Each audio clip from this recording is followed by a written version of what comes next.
Bonjour René JB, donc aujourd'hui je voulais vous parler de, comme j'en ai parlé aussi sur ma page Facebook, nous avons été la semaine dernière à Carcassonne, une très jolie ville, enfin un très joli village médiéval. Et à l'entrée de Carcassonne, quand vous montez juste dans les premières rues, un monsieur nous avait donné un prospectus avec un dessus, c'était l'Inquisition, je crois, ou c'était le musée des tortures.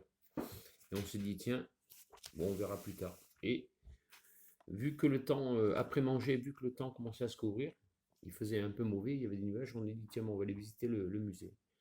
Alors, hein, la première, la première dans enfin, c'était dans une salle et à l'extérieur. La première machine de torture, c'était une cloche avec une porte. Et dans cette cloche, il y avait des pics, des clous qui devaient faire 17 cm. Enfin, je vous dis à peu près, enfin, il y avait des pics qui partaient du bas jusqu'en haut. Et même au-dessus de la tête, il y en avait. Et il disait sur la plaque que quand il mettait les gens dedans, je crois que c'était pour, alors, je crois que c'était pour 3 jours et 3 nuits. J'en suis pas sûr, mais je crois que c'était ça le truc. Euh, et déjà, quand il mettait la personne dedans, et ben, la personne déjà commençait, enfin, les pics rentraient dans la peau. Et une fois qu'il fermait la porte, c'est pareil. Peut-être qu'avec, euh, comment dire, peut-être qu'avec comment dire, avec la douleur, il devait se relever et se planter le pic dans la tête et il devait mourir, à mon avis, hein. Mais, et tout ça, c'était au temps de l'Inquisition. C'était les sorciers et les sorcières. Alors, les sorciers et les sorcières, ou les herboristes, c'était les magnétiseurs et magnétiseuses. Les gens qui guérissaient avec leurs mains, mais que l'Église ne reconnaissait pas et qu'il fallait éliminer. Et donc, là, après, il y avait comment on appelle ça? Des tables, comme une table de chirurgie, sauf que c'était en bois. Et sur cette table, alors il y en avait qui n'avaient rien, c'était juste euh, pieds et mains attachés pour pas bouger. Et là, ils vous faisaient de la torture et vous découpaient un peu tout sur le corps. Et il y en avait d'autres, il y avait des rouleaux tout le long de la table avec des pics qui devaient faire 4 cm, je crois, de hauteur. Et ils tournaient avec la manivelle. Alors je vous dis pas, ça devait être. Et je crois que les tortures, pareil, je crois que les tortures, c'était 3 jours et 3, je crois, 3 jours et 3 nuits, enfin, je sais, dans ce contexte-là. Et donc il y avait ça, il y avait, alors quand ils vous allongeaient sur la table et qu'ils vous faisaient des tortures, il y avait des tenailles. Alors, pour nous, la tenaille, c'est un outil qui sert à couper le métal, enfin les fils de fer. Mais là, la tenaille était beaucoup plus grosse, c'était la grosseur du doigt, à peu près la pince, et qui était enfin, à peu près de ce diamètre, ouverte, avec deux grosses poignées, et c'était pour couper le téton des hommes ou des femmes. Ouais, la connerie, enfin là, il y avait quand même, dans l'église à l'époque, il y avait quand même des frappadingues. Et je dis de toutes les religions, hein, catholiques et protestantes, ils étaient pas tous fut-fut, hein. Donc il y avait des pinces, il y avait bon, il y avait de tout, ils utilisaient tout, hein, pour les tortures, même les outils des paysans ça c'était à l'extérieur, mais même les outils des paysans, donc les fourches pour ramasser le foin, ben, ils l'utilisaient pour faire des tortures. Les espèces de feuillets ou pour couper, enfin c'était pas un feuillet pour couper la viande, c'était pour couper du bois. On aurait dit un grand feuillet et ils s'en servaient aussi pour la torture. Il y avait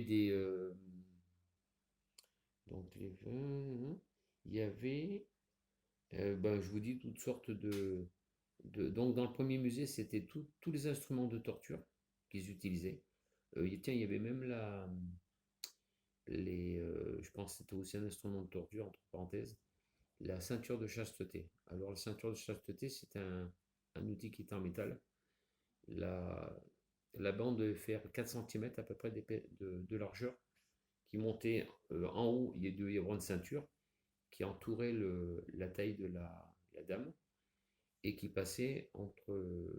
Bon, je pense à l'époque, il n'y avait pas de culotte, donc ça passait sur le minou, sur le vagin plutôt, et l'anus. Et au niveau du vagin, il y avait une fente qui devait faire peut-être 1 ou 2 cm, qui était ouverte pour uriner, bien sûr. Et par contre, il y avait comme des lames de scie. Bon, c'était pas coupant, mais les lames rentraient vers l'intérieur. Et pareillement à l'anus, ça faisait un trou rond avec des lames comme des lames de scie qui remontaient à l'intérieur. Bon, donc si le monsieur rentrait dedans, et ben, il ressortait sans quéquette, hein, enfin sans sexe humain. Voilà. J'ai vu la guillotine aussi. Donc il disait que la dernière personne à être guillotinée, c'est en 78, un pédophile. Donc, pas très grave pour moi. Donc après ça, c'était tout à l'extérieur, mais il montrait un peu comment il faisait. Et donc il y en avait une qui m'avait un truc hallucinant. La personne alors, était ou attachée sur une table ou attachée sur une échelle. Là, il y avait un mannequin sur une échelle, pieds et poings liés. Et ce qu'ils faisaient, les gens de l'époque, ils leur coupaient, alors, ils coupaient là, à ce niveau-là, là, une partie de la peau. Et on voyait bien que sur le dessin, c'était quand même bien. Ils enlevaient quand même un sacré morceau de peau. Pour la torture, des fois, ils cassaient des côtes ou ils enlevaient des côtes. Alors pourquoi? Aucune idée. Et ils brûlaient aussi sur les côtés. Alors je ne sais pas si c'était pour faire sortir le démon. Toi. Et alors, euh, je ne sais pas si c'était pour les démons ou quoi. Il disait que c'était pour ceux qui, soi-disant, faisaient l'amour avec le diable. Alors il y avait le bûcher, bien sûr, mais il y avait aussi beaucoup de torture. Et si la personne résistait pendant 3 jours et 3 nuits à d'avoir été coupé sur le côté, enlever les côtes et puis brûlé, eh ben, il était libéré et il disait la vérité. Mais je pense que personne ne pouvait survivre à de telles atrocités à cette époque-là. Même si la douleur était peut-être différente à l'époque, peut-être que tu te prenais un coup de poing ou un coup de massue, tu te relevais, mais à l'heure actuelle, hein, tu te prends une épine dans le doigt, tu pleures. Voilà. Donc, une fois qu'on avait fait ça, on a été voir aussi les prisons de l'Inquisition. Alors là, il y avait de tout. Il y avait des cachots à l'extérieur où ils avaient mis des mannequins, donc une niche à chien, où c'était juste la largeur d'une porte. Ils étaient enfermés dedans et puis ben, ils les laissaient moisir. Hein. Il y avait des prisons aussi dans les caves avec, vous savez, un puits au-dessus. On descendait la personne dedans et la personne restait là un temps incertain. Et là où il montrait aussi avec des mannequins, tout ça, il refaisait des scènes de ce qu'il pouvait faire en temps, enfin pour la torture. Ah, il y avait aussi, pour humilier les gens aussi, alors je sais pas si c'était pour les ivrognes ou je sais plus pour qui, il leur mettait une tête de cochon en métal, c'était pour les humilier. Je crois que peut-être les alcooliques, mais j'en suis pas sûr. Alors la particularité de cette tête de cochon, bon, ça ressemblait à une tête de cochon en métal. Excusez-moi, à l'intérieur il y avait une pointe qui, je crois, qui partait du nez jusqu'au niveau de la bouche.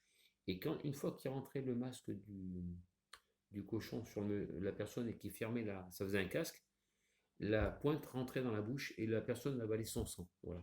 Il y avait un casque aussi comme dans c'est quoi, Dumas, l'homme au masque de fer. Il y avait à peu près aussi ça. Il y avait aussi des tonneaux pour les alcooliques où la personne était enfermée dans un tonneau et dans ce tonneau il y avait de l'eau croupie avec des excréments, du purin, je sais pas quoi ce qu'il y avait dedans et la personne portait. Alors je crois que la personne avait les mains à l'intérieur du tonneau qui tenaient le tonneau pour pas qu'il tombe et la tête était sortie mais voilà c'était des trucs un peu euh, hallucinants. Et aussi il y avait une espèce d'armure ouverte, c'est-à-dire que c'était pris sur le bras et alors donc il y avait comme un bracelet au niveau de l'épaule. Et là, il y avait des tiges en métal. Il y en avait 4, 3 ou 4 pour les bras, pour les jambes, pour le corps. Et la tête, je crois que c'était un casque, mais c'était pour les ivrognes. Voilà.